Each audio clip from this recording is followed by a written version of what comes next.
Hello to anyone who is joining us after the fact as we romp our way through Genesis. And today, the ongoing story of Joseph. And let us continue with prayer. Let us pray. God, our healer, whose mercy is like a refining fire, touch us with your judgment and confront us with your tenderness, that being comforted by you, we may reach out to a troubled world. Through Jesus Christ, we pray. Amen. Amen. I love that phrase, confront us with your tenderness. There's a lot to unpack there. All right. So last week we had a conversation about Judah and Tamar. And this week we are moving back to Joseph. Did anyone want to, is there anything we need to revisit about Judah and Tamar, or are you ready to move forward? Ready to go forward. All right. Excellent. Dun, dun, dun, dun. Um, these Joseph chapters I find read pretty quickly. So I don't know how far we'll get today. Of course, I say that and we'll get bogged down in one word in the first sentence, but that's okay. That's if that's what it is, that's what it is. But I'm wondering if somebody would like to read this whole chapter as a piece because it really lends itself to being read all at once. Would somebody be willing to read chapter 39 in its entirety for us? Sure. Thank you, Fred. And you're going to use your version, right? I'm going to use my version so Okay. that the rest of you can't understand it. I actually think it's really helpful because oftentimes there are words that get translated differently and then that gets focus. So that it's really interesting. Okay, so I'll scroll along with our version on this. Okay. Now Joseph had been taken down to Egypt, and Potiphar, an officer of Pharaoh, captain of the guard, an Egyptian, bought him from the Ishmaelites who had taken him down there. The Lord was with Joseph, and he was a successful man, and he was in the house of his master the Egyptian. And his master saw that the Lord was with him, and that the Lord made all he did to prosper in his hand. So Joseph found favor in his sight and served him. Then he made him overseer of his house, so that all that he had put under his authority, so that all he had he put under his authority. So it was from that time that he made him overseer of his house and all that he had, that the Lord blessed the Egyptian's house for Joseph's sake. And the blessing of the Lord was on all that he had in the house and in the field. Thus he left all that he had in Joseph's hand, and he did not know what he had except for the bread which he ate. Now Joseph was handsome in form and appearance, and it came to pass after these things that his master's wife cast longing eyes on Joseph, and she said, "Lie with me." But he refused and said to his master's wife, "Look, my master does not know what is with me in the house, and he has committed all that he has to my hand. There is no one greater in the house than I, nor has he kept back anything from me but you, because you are his wife. How then can I do this great wickedness and sin against God?" So it was, as she spoke to Joseph day by day, that he did not heed her to lie with her or be with her. But it happened about this time, when Joseph went to work in the house to do his work, and none of the men of the house was inside, that she caught him by his garment, saying, "Lie with me." But he left his garment in her hand and fled and ran outside.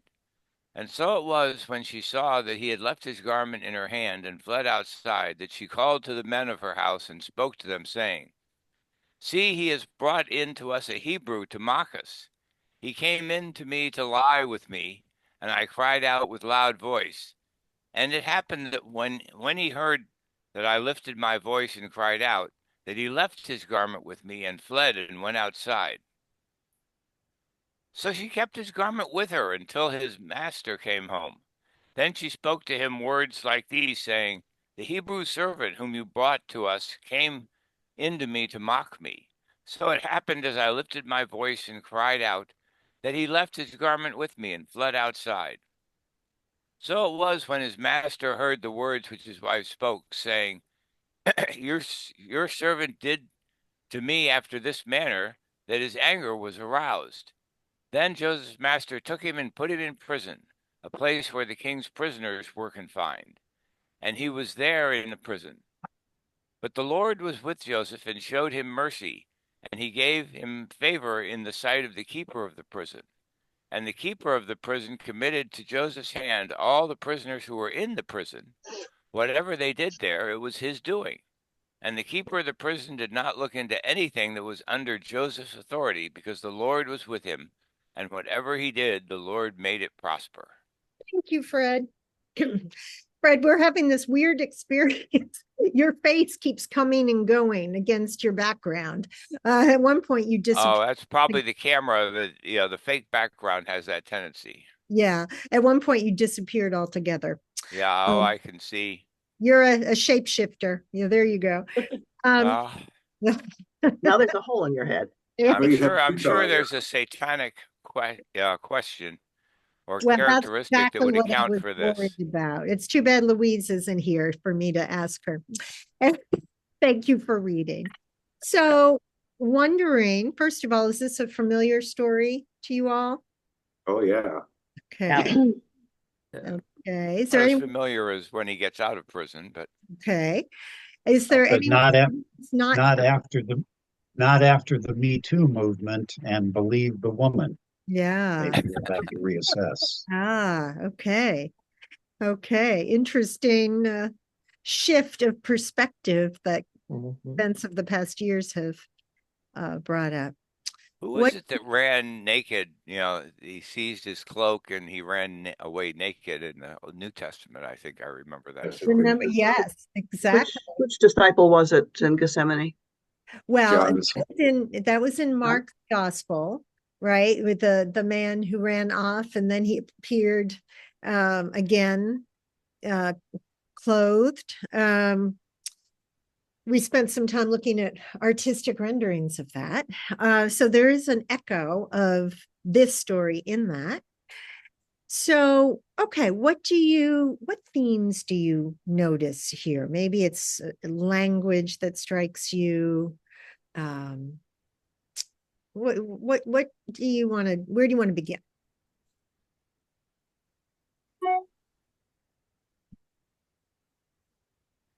How does the master see that the Lord was with him? Ah, Just is that just a phrase that says he was doing the right thing and he was an honest guy? great question. Or is there more to that? Yeah, great question. What does it mean I- that the Lord was with Joseph? Maybe I took he's it like, as that he was really good in making things fruitful and multiplying, is Mm-hmm. was I took away from it. Mhm. He was a good organizer and supervisor and just made things run smoothly. Mm-hmm. He was lucky and he looked good.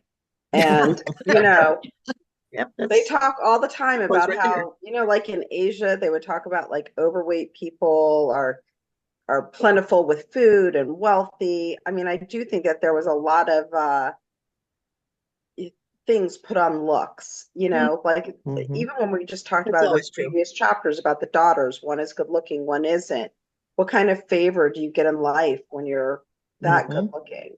Mm-hmm. I'm reminded He's of going to the, get a cabinet position, isn't he? Yeah. That, he's not a talk show host. No, he's not, because he won't sin. But Which is great. I'm reminded of the Odyssey where, the god Athena keeps putting on or taking off to Odysseus. Mm-hmm.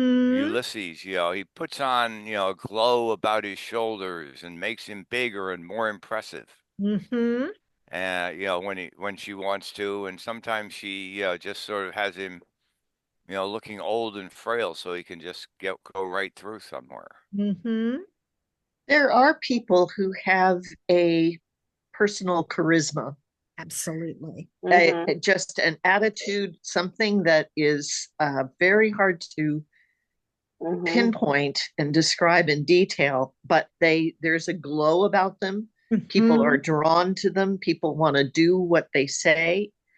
And what's interesting to me is that he's a slave and they won't set him free, but they want to use him for their own purposes. Beautiful.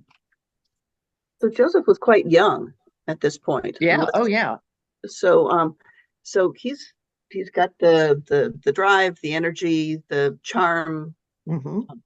and the luck. I mean, he's maybe just being the youngest brother, he's finally blossoming. Yeah, Mhm. his charisma certainly didn't work on his brothers. Right. They Worked resent him for against it. him with them. Yeah. Yeah. Well, Yeah. exactly. That filial envy, right? So the Lord was with Joseph. And Joseph, of course, is whose son? Oh, Jacob's. Jacob. Jacob's son. And God has promised what to Jacob, whose name is also Israel. Israel. Okay. So what has God promised to Jacob / Israel? oh, offspring. Land and nations and progeny.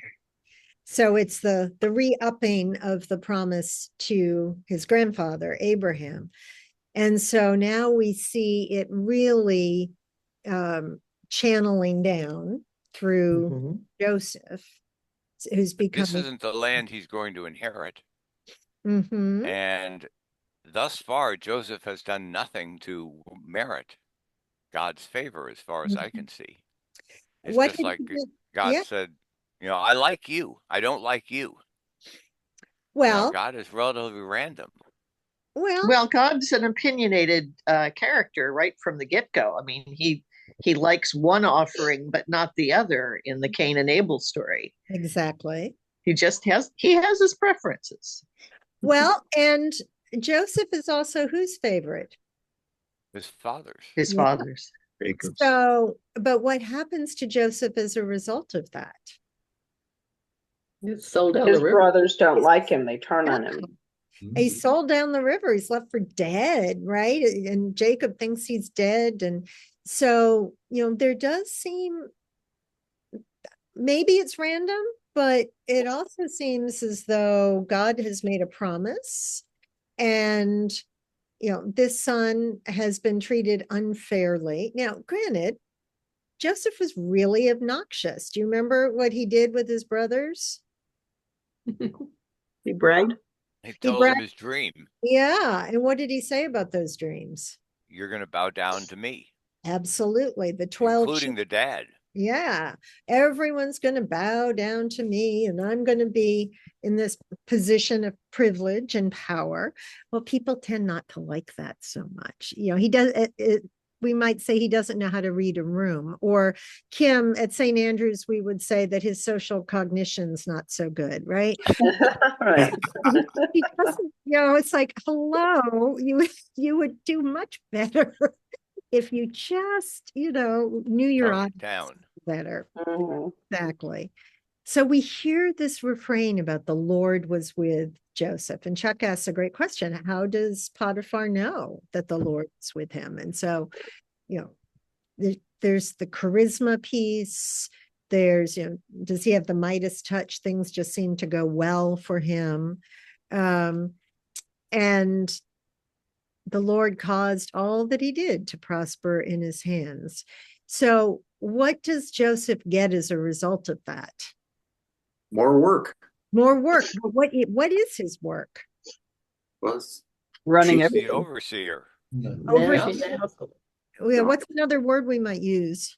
trust officer. Trust officer. Power. What's that? Power. Power. Yep. His position is as steward in the household. Now, what does steward do? Takes care of the resources. Exactly. Yeah. Exactly.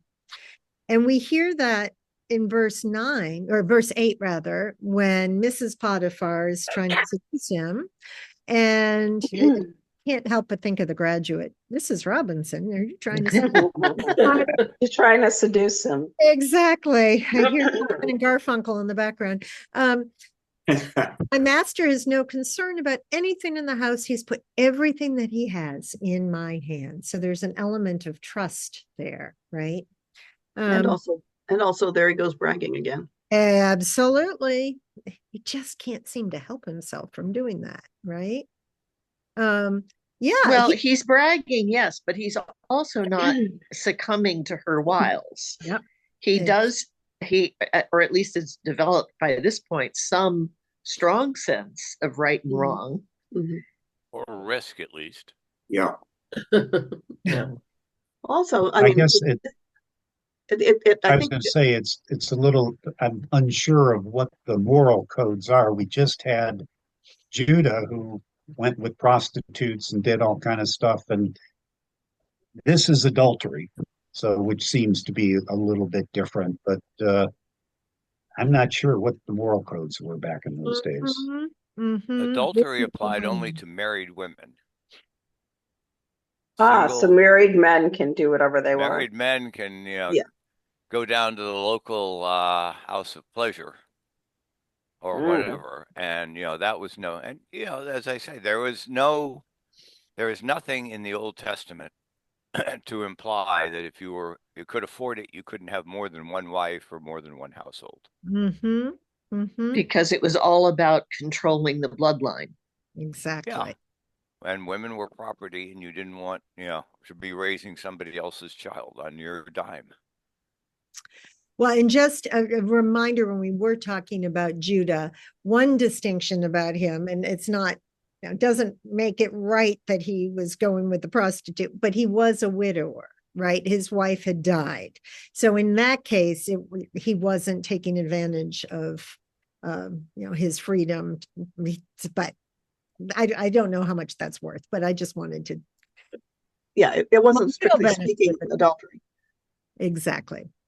But Mrs. Potiphar, on the other hand, why did they believe her? Just because he was a slave? They just decided. Yeah. I mean, He was the one who was going to be around and in charge long after Joseph was gone.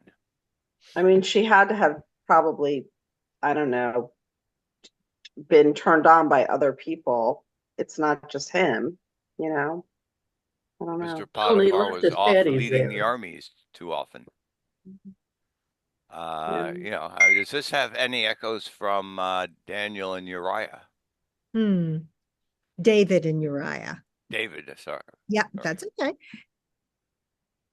Yeah, stay tuned. If the other servants, slaves of the household, by this time are resenting him, the stranger that comes in and is put over them, and ready to believe anything or ready to take advantage of the accusation, whether they believed it or not. Yeah, it would seem that Mrs. Potiphar is counting on that.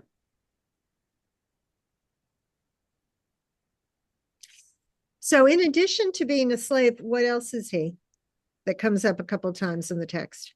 He's an Israelite or Jew or Hebrew versus Hebrew. Exactly. An alien, a foreigner. Exactly. That's a trope that comes up over and over again, right? And it's interesting that at the very beginning, I think Alter talks about this, and Ray, I don't know if you have Alter open, but I have Alter open. Where would you like to? Well, I think Alter makes a comment, I believe, about the fact that at the beginning of the chapter, they specifically mention Potiphar is Egyptian, right? And then there's this juxtaposition with Joseph, who's the Hebrew, right? I can read the footnote. Thank you. An Egyptian man was the reference. This slightly odd designation of the High Chamberlain might perhaps be used here in order to be played off against the derogatory identification of Joseph as a Hebrew man. The household staff are also referred to as men, though that plural form can include both sexes, when it probably which it probably does when the mistress calls in the people of the house, as she will go on to stress their collective sexual vulnerability to the Hebrew intruder. Look great. So there is the fear of the other, right? And the assumption that the other is up to no good, is a danger. Gosh, these are themes we hear in our own, just open the news. The stranger is also sexually rapacious. Exactly. Which we run into. Yep. The Emmett Till story, among others. Absolutely. Oh gosh, absolutely. He's eating their dogs and cats. Yeah. Oh, the Egyptians revered the cats. If he's eating the cats, he's in trouble. Yeah. Yeah. So, okay. So we definitely hear some echoes with our own time. Yes. So back to the question, was it you, Ellie, who asked, why did they believe Mrs. Potiphar over Joseph? So we've got the fact that he's the outsider. What else? Well, I wonder if they could even imagine that he was innocent when he bolts out of there butt naked. With her screaming. So there seems to be, there could be a presumption of guilt there. Yeah. And of course, what does she have in her hand? His clothes. His He better double knot that in the future. I don't know. You all Or are Velcro. so his clothes, but symbolically, what specifically does she have? The garment that identifies him as an Israelite. Yes. And is a favored one, right? That garment gets him in so much trouble over and over. Oh, and that's the garment, the coat of many colors. I did find a few pieces of art. I tried to keep them PG because some of them were rather X-rated. But here we have someone in the style of Rembrandt, Joseph accused by Potiphar's wife. And she's like, oh, not me, not I. And then I love this one especially. And then this one. So we get this image of, well, I'm not going to say, what's your read looking at those pieces of art? Well, all of them have her as the aggressor. Yes. No ambiguity there at all. Exactly. Do I see a dog on her bed there, by the way? You might, let's see. No, that's I guess it's just the bed linens are all. Okay. Yeah. Look like a big furry dog. I can see how you would see that. Yeah. Now, if there was running away. Yeah, if there was a dog there, that would symbolize that she is honest and trustworthy. Ah, thank you. You can't put a dog with her. That's right. Don't do that to the dog. Yeah. This is all Christian art where women were considered to be, temptress and full of sin. Or they just like naked ladies. Exactly. Who doesn't? Yeah. All right now. Sorry. Let me make this a little bigger. Whoops. So, oh my goodness. Sorry about that. Okay. A lot of different garments Joseph is wearing. Yeah.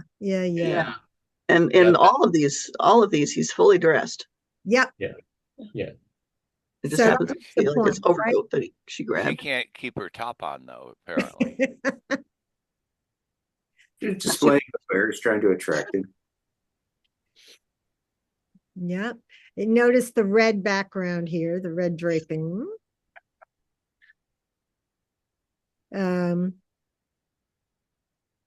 So are we thinking that this over here is Joseph?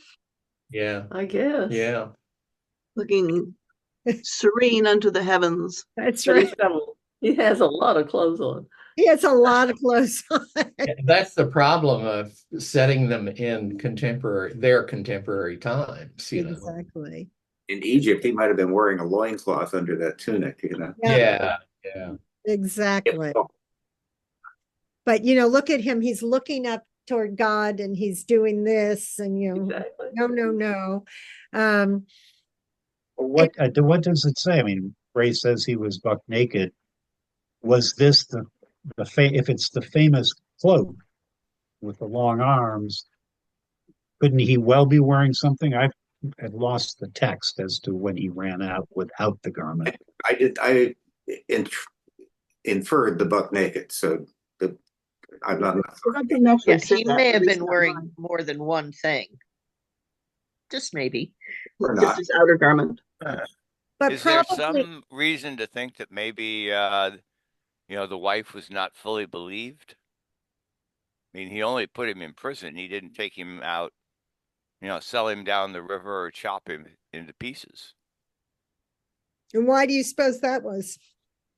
Well, it could be that God was with him. Aha. Though it seems like God could have prevented the whole thing from happening if he. It could God also doesn't be that seem to be paying attention sometimes. could Well, be God has certain reasons that I never will understand. Well You know put. why? There's a whole lot more to the story. I mean, this is all God's plan. Mhm. Oh, you Get to sound like a bunch prison of and Presbyterians. Oh, boy. dreams and all kinds of things. Yeah, you could be a predestination fan with this story. Ellie, you were going to say something a moment ago. Do you remember? no, it was a while ago. Oh, okay. Do you want to revisit it or no? I don't think. Yeah, it was just a passing thought. Okay. I think the transition to the prison and then becoming dominant in the prison as well, successful in the prison. Mhm. Yeah, Oh, that's it. Yeah. it's consistent with his character and his ability, Mm-hmm. and kind of points to him being a good guy, in at least in that dimension. So, or whatever it is, for the storyteller's purposes, it's a good trope. The passing thought came back that Potiphar didn't execute him on the spot, possibly because he knows his wife pretty well, and possibly because he just doesn't want to execute a guy who seems to run things so well. Mm-hmm. He's a valuable asset. Thank you. Absolutely. Maybe sell him to somebody else. He has entrusted all that he has to this guy. So this guy isn't perfect, but he has entrusted him. So, what would that say? What would that do if he turned around and executed him? And to Sue's point, he's got a lot of cachet in this household. And of course, also he's the only one who knows what's going on in the household. You know what I learned from someone who understands sort of the sociology of group think on things like this, like false accusations, is the laws of three. Three people will believe the woman. I mean, or whomever the accuser is. So, generally. Okay, so three people will believe the accuser. Three people will say, and maybe the master does this, that's not the Joseph that I know, but they don't want to take the other side. And then three people will flat out be like, well, that's, I don't know what happened. I have no idea, but they'll go along with the group no matter what, because it's the easier way to do it. I mean, it makes the master look bad if he's not protecting his wife. That's a very good point. Good point. I'm going to say something a minute ago. Your screen lit up. Your box lit up. No, I'm overthinking the lit up boxes, so I will stop doing that. What else here? Is there anything else here? Is there anything to the fact that she has control of his garment, this symbolic cloak that has meaning because Jacob, for whatever reason, decided that that was how he was going to show favor to Joseph. And of course, that cloak gets him into all kinds of trouble with the brothers. Is there anything to the fact that Time out, Patty. Yeah. Quick question. I thought, didn't the boys bring back the cloak covered with blood, or was that or some other garments that they brought back? Oh, now that's an interesting question. Maybe this I is think it was the garment. hang on. That's a very good point. I hadn't thought about that. And let's face it, if it were that hot a garment, the slavers would have taken it from him. Right. Yeah. They back in 37, they stripped him of his robe, the richly ornamented robe, and threw him into the cistern. And then it was the Ishmaelites fished him out of there and sold him. Yeah, and here we go. This is what John was talking about right here. When Reuben returned to the pit and saw that Joseph was not in the pit, he tore his clothes. He returned to his brothers. The boy is gone. Then they took Joseph's robe, slaughtered a goat, dipped the robe in the blood. Thank you. Okay. They had the ornamented robe taken to their father, and they said, "This we have found. See now whether it is your son's robe. It is my son's robe. Joseph has surely been torn to pieces." Okay, thank you. So it's not the same robe. Okay. But it echoes the.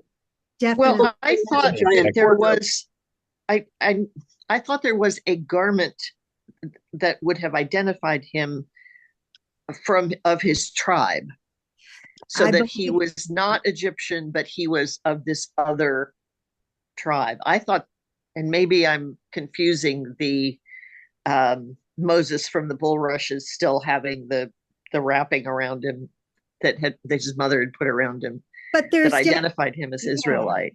But there are some echoes, right, between the Joseph and the Moses accounts, right, going down into Egypt. So that's an interesting point, and it definitely echoes the coat of many colors. So I stand corrected. I'm so glad, John, that you reminded us. Yes, of course, he's not wearing his garment anymore. But I do think, Sue, that you're right. And let me see if my study Bible has a comment about that. Ray, does Alter have anything to say about the garment? I don't remember. I haven't run into it here. Just a second. Garment. Seized him by his garment, and I'm trying to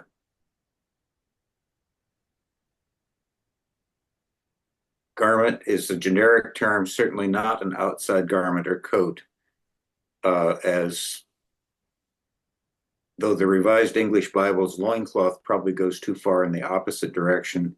In any case, Joseph would be naked, or nearly naked, as he runs off, leaving the garment behind in her grasping hands. Aha. So your instinct about his nakedness is probably accurate. I mean, it's a hot climate. There's not going to be a lot of clothing. And not a lot of players, and they will be loose. But the thing is also that I'm sorry. Go ahead. That he's the house steward, so he is dressed well, but this is in servant's clothing, though. I mean, like a butler wears a coat and tie, but it's not the same coat and tie as the master. So it is a distinctive item of clothing that he probably wears all the time because people didn't have giant wardrobes. So it wasn't necessarily a Hebraic cultural thing, but it is probably got some kind of indication that he is a superior servant. It'd be more likely to be an Egyptian thing that would show rank. Yeah. But whatever it was distinctive to him. Yes. So that when she showed it to the others, they knew it was his. Exactly. Exactly. And that's why I mistakenly inferred that it was the dream coat, because of course that it wouldn't be. But you're right, that there's something that is identifying him, setting him apart, and she's got it. And that's her proof. Okay, anything else in this chapter? Anything else from Altar that's relevant, Ray, that stands Um, to you? I haven't found it yet. I mean, I've got the footnotes right in front of me. So if there's anything, Okay. Is there anything about his success in organizing the jail? just a second. Let me see. Okay. Uh, God was with Joseph, extended kindness to him, granted him favor in the eyes of the prison house warden. The warden placed in Joseph's hands all the prisoners. No, there's not much. No, and it doesn't go beyond that. Okay. But here we go again, once again. So, and I do know that I read the altar notes very briefly. Unfortunately, I didn't study them closely enough. But I remember he talks about the symmetry of this chapter, that it begins with Joseph finding favor with God and then ends with Joseph finding favor with God. And once again, the chief jailer entrusts him with this responsibility. So we have this recurring theme that Joseph is, singled out for whatever reason, and talked about what that might be. But he's singled out again. Even in prison, he stands out among the fellow prisoners, which is interesting. It's a commentary on God's perceived faithfulness and being consistent and supporting his favorite, or whatever phrase is appropriate. God doesn't change here. God doesn't change God's mind. Mm-hmm. Mm-hmm. That It even if also, I think, plays on the theme that is so strong in Genesis of God favors the one whom nobody would expect God to favor, way. the youngest son. That's not how the popular culture of the time would have wanted the story to go. So Throughout God, the whole, exactly. That's exactly right. And last week we were talking about that with regard to the twins of Judah yes, and Tamar, just like Jacob and Esau, right? Esau's the firstborn, but who's the one who actually, promotes himself and then gets blessed by God? But it's the striving younger brother who's actually really, not very attractive in terms of his behavior. Who wants to favor Jacob? Well, again, exactly. Joseph is the one, he's a slave. He's been abandoned by his brothers. Now he's accused and is in prison. It's not the one that you expect. Exactly, Sue. Exactly. Well, go ahead, Ellie. This is just reflecting in a digression. The trope in folklore, and folk tales, fairy tales. It's always the older brothers who are dominant and successful, but then they go and fail, and it's the youngest child who goes out and wins the princess.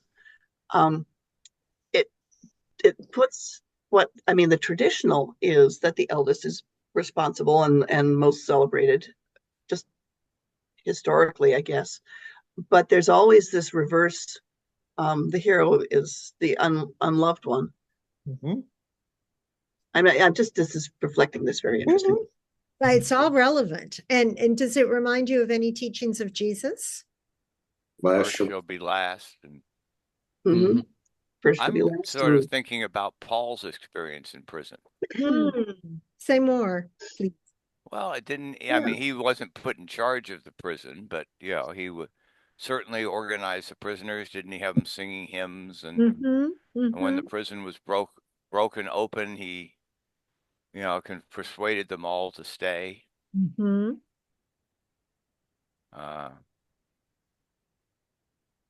not sure how I would tie those together in a neat theological package, but how far you can take that, but yeah, it's observing a pattern, right? And when Ellie was talking about the older brother and younger brother, I couldn't help but go to the story of the prodigal son, which is really the prodigal father. The father's the one who's wasteful and all of that. But again, the one who has gone off, he's wasted everything. He's, his misspent youth. He's been hanging out with the pigs, which is, verboten for a Jew. And he comes home, and what does the father do? He kills the fatted calf and blah, blah, blah. So we have this preference for the one who you don't expect. There's mercy, there is inclusion, and these aren't just throwaway words. This is central to salvation history, right? And it's not giving the gold star to the one who deserves it, quote unquote. So it's really worth paying attention to that. It'd make you question the prosperity gospel. Oh, wouldn't it though? Yeah. Okay. All right. Well, should we read chapter 40? I think we can do it. Oh yeah, it's short. Would somebody like to read this story as a whole? The Dreams of Two Prisoners. Again, can I? Andrew Lloyd Webber musical. This will be, you can hear the music in the background. Ellie, did you volunteer? I did. Can you because I like fairy stories. Yes, thanks. Okay. Sometime after this, the cupbearer of the king of Egypt and his baker offended their lord, the king of Egypt. Pharaoh was angry with his two officers, the chief cupbearer and the chief baker, and he put them in custody in the house of the captain of the guard, in the prison where Joseph was confined. The captain of the guard charged Joseph with them, and he waited on them, and they continued for some time in custody. One night they both dreamed, the cupbearer and the baker of the king of Egypt, who were confined in the prison, each his own dream, and each dream with its own meaning. When Joseph came to them in the morning, he saw that they were troubled. So he asked Pharaoh's officers, who were with him in custody in his master's house, "Why are your faces downcast today?" They said to him, "We have had dreams, and there's no one to interpret them." And Joseph said to them, "Do not interpretations belong to God? Please tell them to me."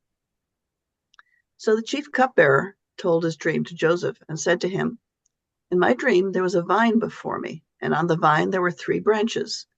As soon as it budded, its blossoms came out, and the clusters ripened into grapes. Pharaoh's cup was in my hand, and I took the grapes and pressed them into Pharaoh's cup, and placed the cup in Pharaoh's hand." Then Joseph said to him, "This is its interpretation. The 3 branches are 3 days. Within 3 days, Pharaoh will lift up your head and restore you to your office, and you shall place Pharaoh's cup in his hand, just as you used to do when you were his cupbearer. But remember me when it is well with you. Please do me the kindness to make mention of me to Pharaoh, and so get me out of this place. For in fact, I was stolen out of the land of the Hebrews, and here also I have done nothing that they should have put me into the dungeon." When the chief baker saw that the interpretation was favorable, he said to Joseph, "I also had a dream. There were 3 cake baskets on my head, and in the uppermost basket there were all sorts of baked food for Pharaoh, but the birds were eating it out of the basket on my head." And Joseph answered, "This is its interpretation. The 3 baskets are 3 days. Well, within 3 days, Pharaoh will lift up your head from you and hang you on a pole, and the birds will eat the flesh from you. On the 3rd day, which was Pharaoh's birthday, he made a feast for all his servants, and lifted up the head of the chief cupbearer and the head of the chief baker among his servants. He restored the chief cupbearer to his cupbearing, and he placed the cup in Pharaoh's hand. But the chief baker he hanged, just as Joseph had interpreted to them. Yet the chief cupbearer did not remember Joseph, but forgot him." Thank you. The story. Oh, that's a great story. It's a great story. All right, where do you want to go with it, friends? Poor Dan Baker. Just alters usage of, we're talking about the meaning of the dream. He calls it the solution consistently. The solution of the dream is this a puzzle. Hmm.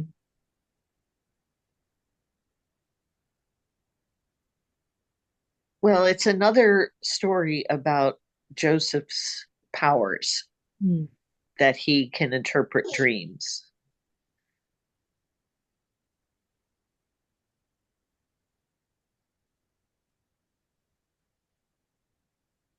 What do you all make on that note? What do you make of verse 8? Joseph said to them, "Do not interpretations belong to God? Please Right. tell them to me." And then Yeah. he goes on and interprets them. What do you Well, know? and these people weren't Jews. They wouldn't necessarily have agreed with that statement to begin with. Right. But from Joseph's point of view, what's he doing? Hey, look Bragging. at me. Speaking for God. He's speaking for God. Interpretations belong to God. And somehow, he says, this is its interpretation. That's pretty authoritative, isn't it? Yeah. He's not saying it seems to me, or what if, or one possibility. We would all approach it that way. Even now we're doing that. But Joseph is like, nope, X equals Y. This is what this means. Alder's footnote is extensive, but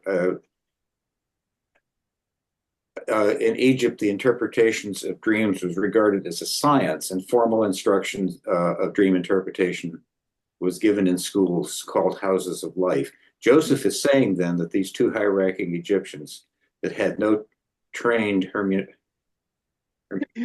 okay, a couple of words I don't know. No professional is required, since God possesses the meanings of dreams.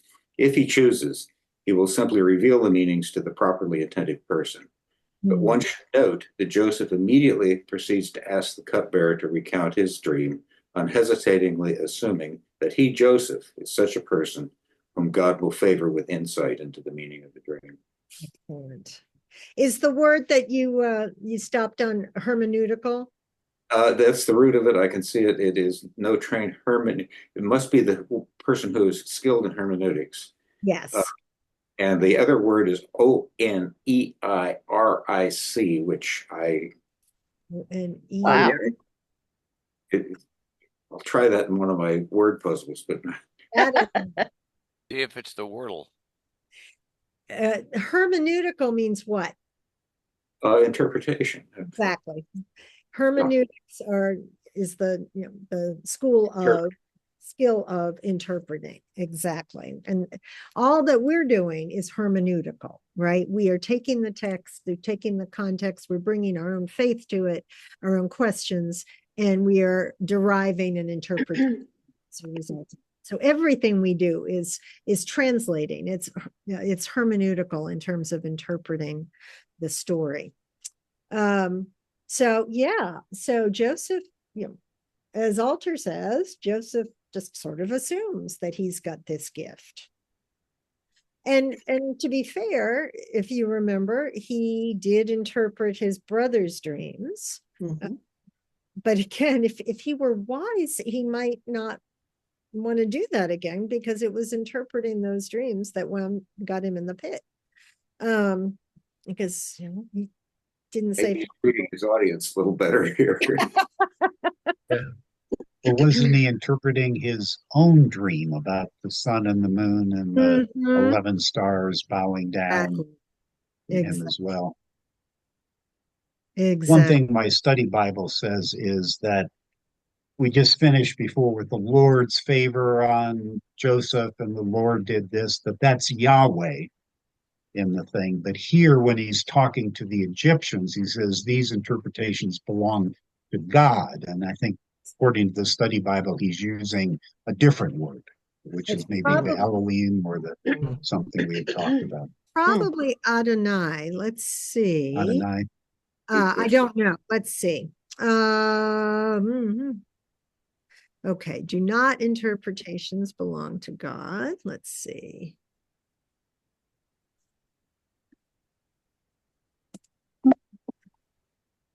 Oh, it is Elohim. Okay, good. And Elohim again is that plural, right? So it could be God, it could be the gods. which the So- Egyptians would probably understand as Right, others. right. Exactly. As opposed to Yahweh, who's specifically the God of the Israelites. Great. Well, that's very helpful, I think. What else? So why is it that Fair has a positive outcome and the baker doesn't? I don't Baker think we was are guilty. told Good that. story. We are not told that. Somebody else was saying something. I'm sorry. No, I said the baker was guilty. The cupbearer wasn't. Oh, who knows? Yeah. I was looking at the 3 days hence, Pharaoh will lift up your head from upon you and impale you, says Alter, on a pole, and the birds will eat your flesh, and so forth. He uses impale there. And also, my first thought was lift your head meant behead you. Apparently, he lifted both of the prisoners' heads. So there's something ceremonial going on, I guess. Hmm. Well, the study Bible had a footnote on mine that said it's the same kind. You can lift your head, mean to give you back your favor, or it also means to be hanged. And so that it has this double meaning, or the study Bible suggests that. Wow. Excellent.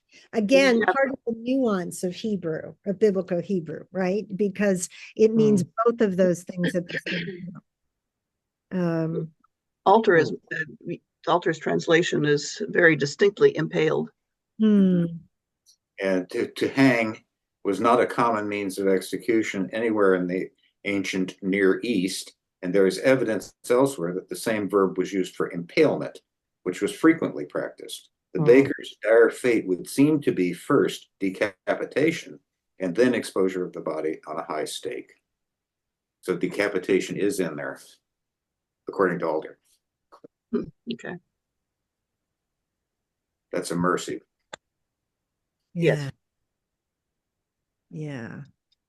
In any case, the baker came to a bad end. He sure did. And the chief cupbearer did not remember Joseph, but forgot him. Oh, poor Joseph. I wonder if we'll see more about that later. But we would.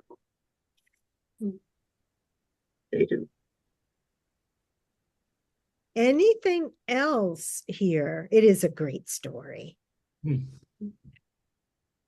I might have to get out my Joseph and the Amazing Technicolor Dreamcoat soundtrack and listen to it. I'm a sucker for an Andrew Lloyd Webber musical, I gotta say. Absolutely. Anything else here? Any words you want to look at?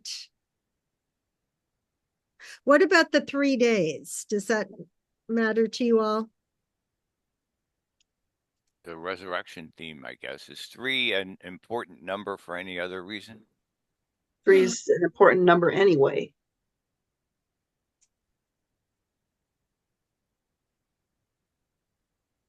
Does Alter say anything about the 3, Ray? Let me get there. Thank you. Okay. I'm looking at my study Bible. And those are 3 days. No, there's not a footnote on the days, 3 days. My study Bible says the figure is approximate. It's a storytelling formula. Okay. Which is interesting if we project that forward into the gospel. Yeah. And I'm also thinking about the raising of Lazarus when Martha says, it's been 4 days, there will be a stench. It's like on the 4th day, they're well and truly dead, right? And beginning to decay. So there's, something about the 3rd day, there may still be a little hope there. And we've got the theme of the feast.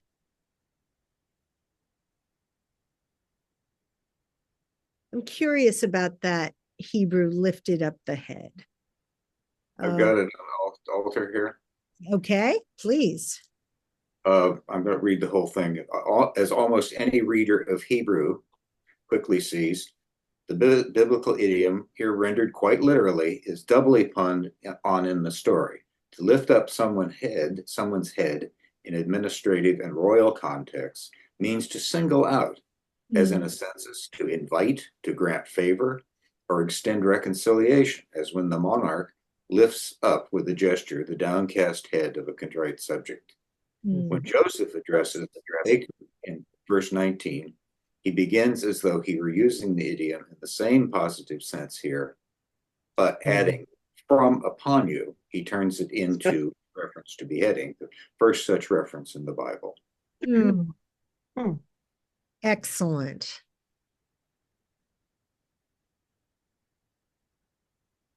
All right. Good place to pause.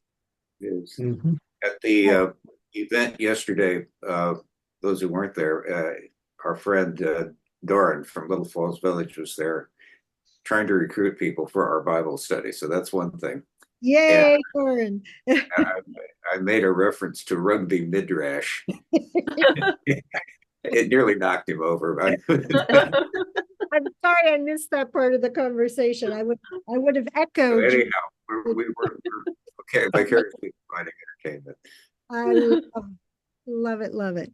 All right, so we have this cliffhanger of Joseph being forgotten and forlorn in prison, and so we will pick up next week at chapter 41 as the story continues. Now, must say that Genesis has 50 chapters. Now, if we were reading one of the Gospels, I would say that would take us another 4 months to do 9 or 10 chapters.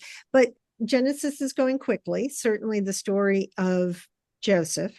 So it's time to begin thinking about what comes next. We don't have to decide yet, but I put it out there. And I know that, some folks have talked about maybe reading some of the apocalyptic literature. We also might consider reading the Gospel of Luke, since we're in the Luke year, and that's the only gospel we haven't the only canonical gospel we haven't discussed together. Or we might want to do something else altogether. So be thinking about that. And we try to do it democratically. So whatever. We had a reading from Habakkuk Sunday. Baruch. Okay. Yeah. But it strikes me that I know very little about those that series of books. Is that the wisdom literature? Well, yeah, those are the minor prophets. So you might, yeah. If anybody else has any interest in it, but I'm really ignorant about them. Well, and that would be a good place for us to go. So again, no need to decide yet, but ponder it in your hearts, if you would, and see what your interest is. And whatever we do now, that means there'll be something else to come after it. So there's no I would love just like a mini lesson. It's probably like a 1 session on the Lord's Prayer, just to sort of dissect it and break it down. I've done it before and it's been a while, and I don't know, find it meaningful. I think we may have done that some time ago. We did. Yeah. do that. Patty, after our last week, I have my friend who's a Methodist minister. I told him about Tamar and Rahab and the women mentioned. He said, "Oh yeah, there were 4 of them: Rahab and Ruth and Mary." And I used to do an Advent series on those. Ooh. And I said, "Patty, that's what you should do, except I think the seminarian should get Tamar." Be the one.